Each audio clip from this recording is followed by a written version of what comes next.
Es esmu rakstniece Ilze Lāce, un Latvijas Nacionālajam Rakstniecības un mūzikas muzejam es kā mēneša priekšmetu dāvinu šo pildspalvu.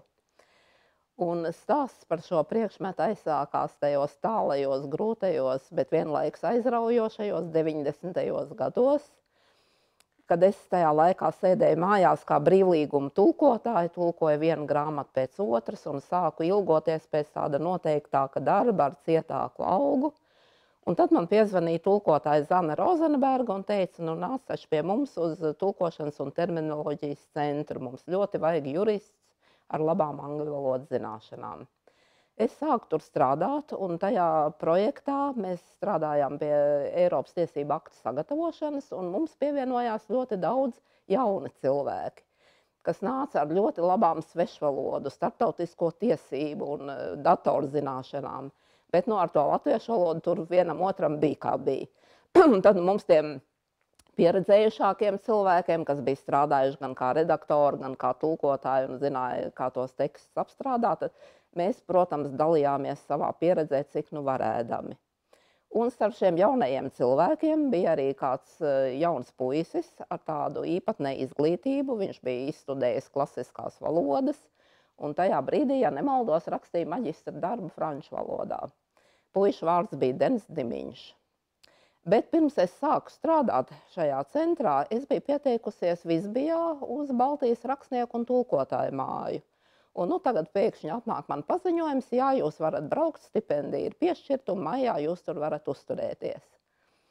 Man priekšniecība bija atsaucīga un Māra Sasāra man teica, labi, brauc, bet tikai esi pieejama tiem jauniešiem, ja viņiem vajag konsultēties, tad tu viņiem e-pastā atbildi. Jāsaka godīgi, ka vienīgais no tiem jaunajiem darbiniekiem, kas man tiešām sāka rakstīt un uzdot jautājumus, bija Denis Dimiņš. No sākuma tas bija par Eiropas tiesību aktiem, pēc tam jau par tulkošanu vispār, un pēc tam par dzīvi un mākslu kā tādu. Ja? Un faktiski tas bija aizsākums jau ceturdaļu gadsimta ilgai draudzībai, kas gan lielākoties notiek attālināti, ja, jo mēs katrs strādājām citā Eiropas iestādē. Jo bija tā, es aizbraucu uz Briseli strādāt, un Denis aizbraucu uz Reikjaviku mācīties islandiešu valodu. Un vienā brīdī viņš man atraksta, viņš saka, ir brīva kopmītne istabiņa, vai jūs ar meitu negribat atbraukt uz Reikjaviku? Un mēs tiešām aizbraucām, un tas bija brīnišķīgs ceļojums apkārt Islandē, un es esmu tur piedzīvot to arī vienā stāstā ietvērusi. Un savukārt, kad sākās šie ierēģņu konkursi Briselē, es varēju Denam piedāvāt istabiņu savā Briseles dzīvoklī. Un tajā reizē viņš man pēkšņi uzdāvina šo pildspalvu, un tā pildspalva bija tādā greznā kārbiņā. Un kā jau latviešiem pieņemts, es teicu, vai nu vajadzēja, un kāpēc tu tā tērējies, un tā, ja. Un Denis teica, tu jau sen to esi pelnījusi, un varbūt tu ar to kaut ko labu uzrakstīsi. Un es tā pie sevis skumīgi pasmaidīju, es domāju, darba slodze ir tik šausmīga, ka grāmatas jau es laikam vairāk netulkošu, un kur nu vēl ar roku rakstīšu. Bet šī pildspalva man vienmēr bija līdzi kā tāds laba vēlējuma talismans rokas somiņā. Un tad vienā brīdī es sāku dzīvot ārpus Briseles, es katru rītu 45 minūtes braucu ar vilcienu uz darbu, vakarā kā atpakaļ. Un es ar šo pildspalvu aizpildīju vilcienu biļeti, ja, kur bija jāieraksta datums un no kurienes uz kurieni. Ja. Un tad, man liekas, tas bija ap kādu 2012. gadu, kad pēkšņi par mani nāca šī iedvesma, ka tas katliņš te sāk vārīties un vāciņš cilāties. Frāzes, teikumi, vērojumi, sižeti, ja. Un es domāju, jāsāk kaut ko drusciņu pierakstīt. Un tad ar šo pildspalvu, burtiski uz vecām vilcienu biļetēm, uz municipalitātes kaut kādām vēstuļu otrām pusēm, es sāku šo to pierakstīt.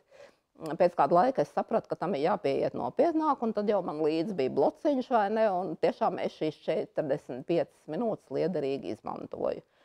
Un tādā veidā faktiski gandrīz vienlaikus tapa abi mani pirmie stāsti, Baložu Žozets jumta un Kartupeļu un ķīpeles. Tā kā jāsaka, ka šim Dena Dimiņa novēlējumam faktiski bija arī piepildījums.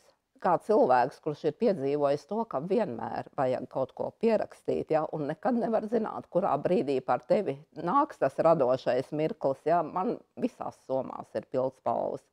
Bet šī pildspalva bija tiešām īpaša ar to, ka ar to es patiešām pierakstīju tikai radošās domas.